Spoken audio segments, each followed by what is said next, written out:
So I'm Sandy Bauer, and I'm with Vets Returning Home. We're sitting in the dining room at our facility at 11 and Gratiot. This is where we house homeless veterans in crisis. And I'm sitting here with my friend Gina. That's hard to say. Gina Genio. I don't think I've ever said your name, your married name. No. Together. I don't think so. I don't think I have, because it didn't flow on my tongue right. So I knew Gina before she was married, and I knew her husband before I knew her, right? Yes. So anyway, long stories, but Gina and I barely get to see each other anymore because we are both, founding members of nonprofits. Mm-hmm. And once you have a purpose and a mission, it just kind of takes over, takes your life. Mm-hmm. Yes. It can have it all. Yeah. I mean, a lot of sacrifice. Exactly. But a lot of dedication. And I know for you it's the same as it is for me, in that with the veterans, for me it's a labor of love. Yeah. And for you, it's for your animals. Yeah. And it's a passion. Now, so Gina is the director of Paws, the number 4. Yes. 4 Paws, meaning animal paws. Yes. 4 Paws, 1 heart. And the number 1. The number 1. And then heart. Yeah. So, hey, can we get a shot of your logo on your on your shirt? Yep. Oh, you little stinker! He bit me. His teeth are coming in. Yeah. Yep. Oh, look at you. And the catnip on top and of this, it. look at this little one. Ow! Ow! Ow! This is Dublin. What is his name? Dublin. Dublin. Yep. I got him the day before St. Patty's Day. Aww. He was found outside as a newborn. His umbilical cord was still attached.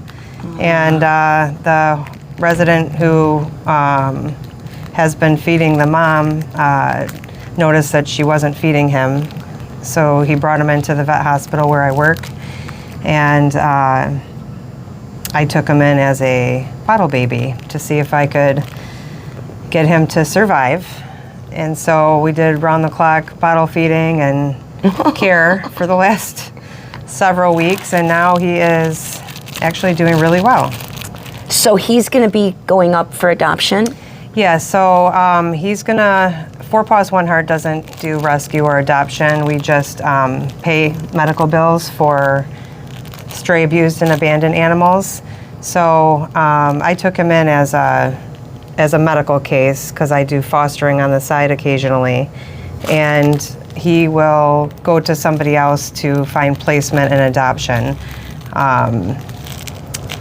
And so if anyone's interested, I'll have them email me and I'll forward the info over to the person who's going to help provide placement for him. Can I see you, baby? Yes, he's a little spunky right now.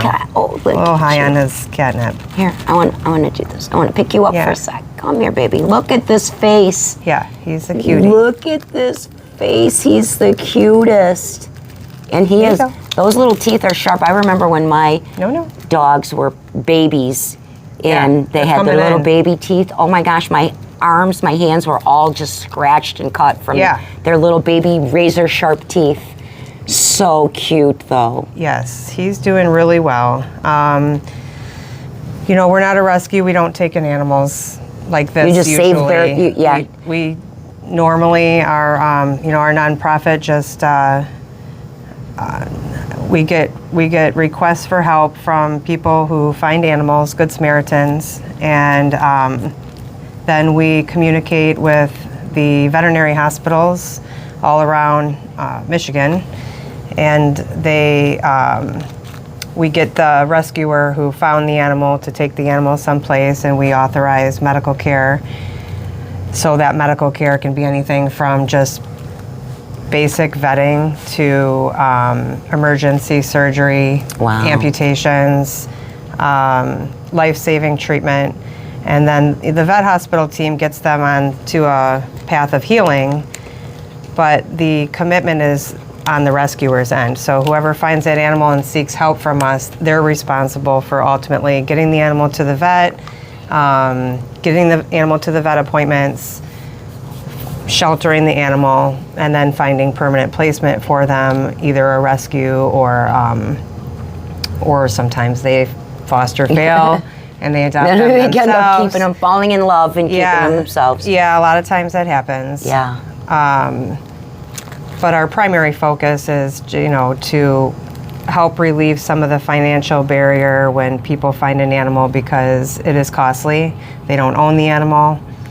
And, it helps prevent suffering to animals on the side of the road that don't get medical treatment.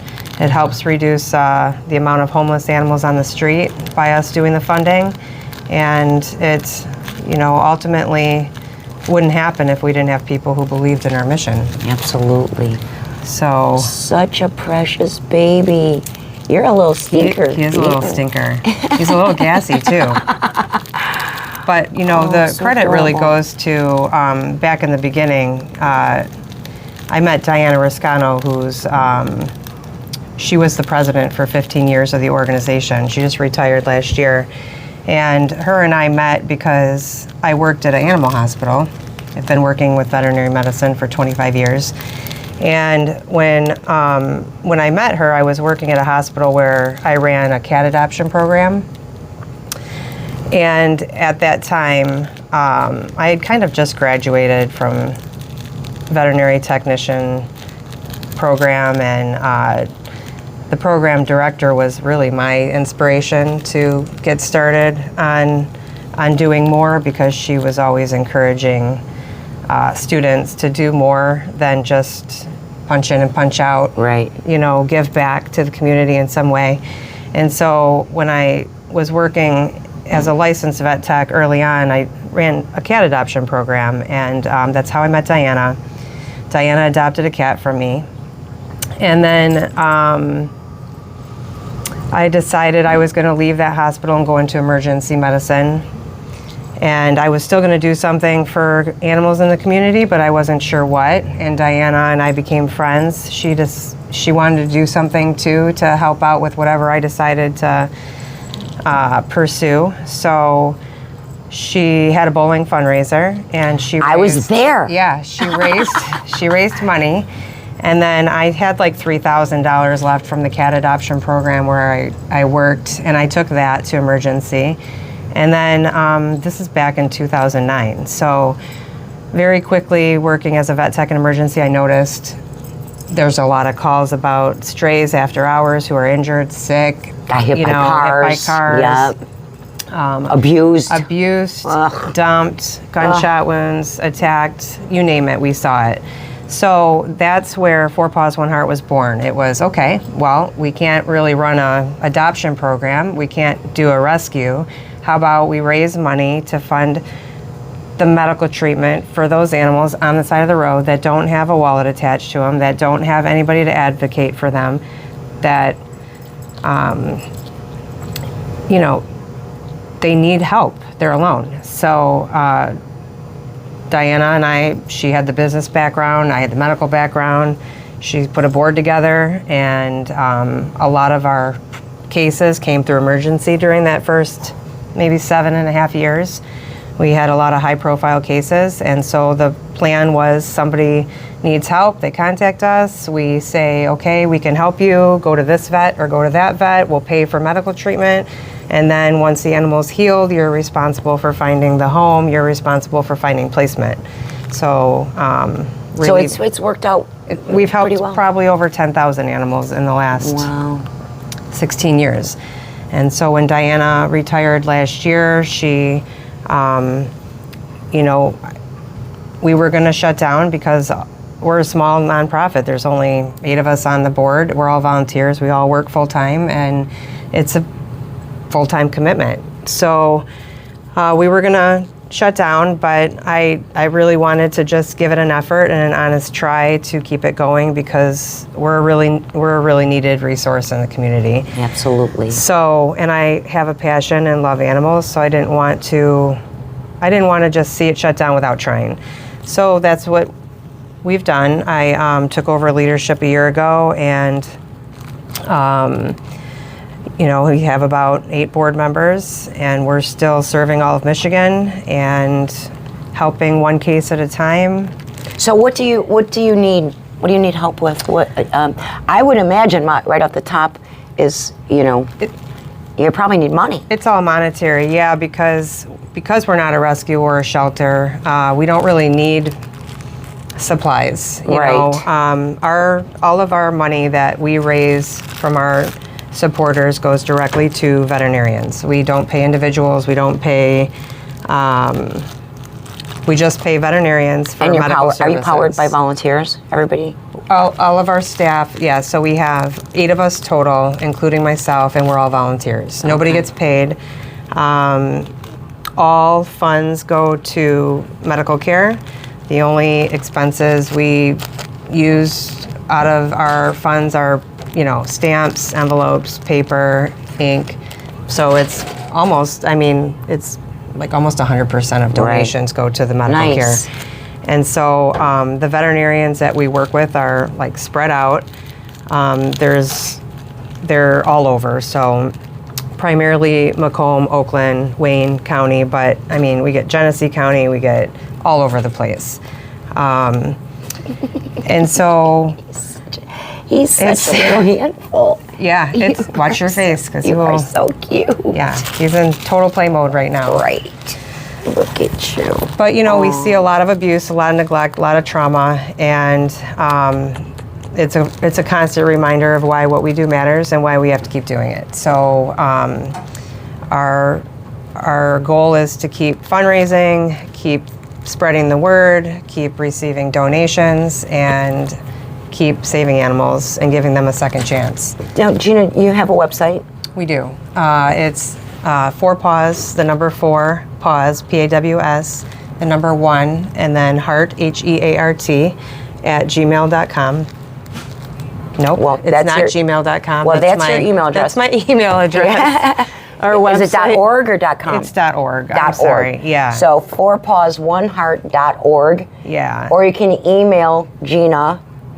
Is it Gina at? It's like Gina, your email address. Gina dot, and then the number 4. Gina dot. Paws, Paws, the number 1, heart, HEART. At gmail.com. At gmail.com. Perfect. Yep. And we're on Facebook. We're not on Twitter and Instagram yet, but hopefully down the line we'll have more social media platforms. It's a full-time job just to manage trying to manage Facebook and trying to manage. Thank you, Ashley. Work and stuff like that. So it's hard. It is hard. Yeah. So every bit of time, like you said, before work. So is there anybody interested? That's okay. So let's ask the communities. Is there anyone out there that knows social media that would be willing to volunteer and spend some time on 4 Paws 1 Heart's social media presence and help develop that? Because it is important. When I was running my own social media platforms, I had Facebook. Yeah. Right? That I could do Facebook. But then I also realized, wait a minute, we have to have a bigger presence. Yeah. So I could not do it all. And so I have my, Ashley that does that for us, and it's a godsend. So without that, I don't know if we could get everything out. You know, we could not do all that we do without having that presence. Right. It does really help your organization grow. I mean, we haven't grown fast over the years. I mean, it's probably because we're not on a lot of platforms and people don't know about us, but. All right, so I think we should talk soon, you and I. Okay. Not now.